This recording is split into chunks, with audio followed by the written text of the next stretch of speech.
Cabinet मंत्री मोहम्मद अकबर ने रायपुर स्थित निवास कार्यालय से वर्चुअल कार्यक्रम के तहत कवर्धा शहर के 295 परिवारों को आवासीय पट्टा एवं 20 परिवारों को प्रधानमंत्री आवास योजना अंतर्गत मकान बनाने की स्वीकृति पत्र का वितरण किया।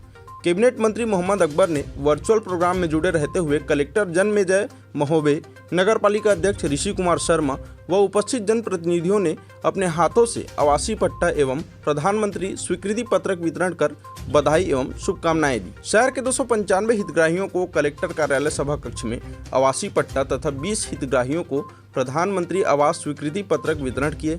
वहीं आवासीय पट्टा एवं स्वीकृति पत्र पाकर हितग्राही भी गदगद हुए। कैबिनेट मंत्री मोहम्मद अकबर ने सभी परिवारों को बधाई दी। उन्होंने रायपुर स्थित निवास कार्यालय से वर्चुअल कार्यक्रम के माध्यम से ही सभी वार्डों के हितग्राहियों का नाम पढ़कर हितग्राहियों को अवगत कराया। उन्होंने निर्देशित करते हुए कहा कि मूलभूत समस्याओं को विशेष ध्यान रखें और शासन की सभी योजनाओं को अंतिम व्यक्ति तक पहुंचाने एवं सुविधा उपलब्ध कराए जाने को कहा।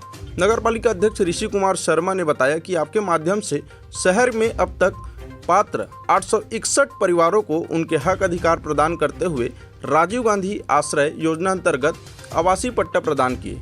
इस अवसर पर कलेक्टर जन्मेजय महोबे, नगर पालिका अध्यक्ष ऋषि कुमार शर्मा, उपाध्यक्ष जमील खान, कार्यपालन अभियंता एमएल कुर्रे सहित अधिकारी कर्मचारीगण, जनप्रतिनिधिगण, गणमान्य नागरिक उपस्थित थे। कवर्धा से न्यूज़ प्लस 21 के लिए डॉक्टर मिर्जा की रिपोर्ट।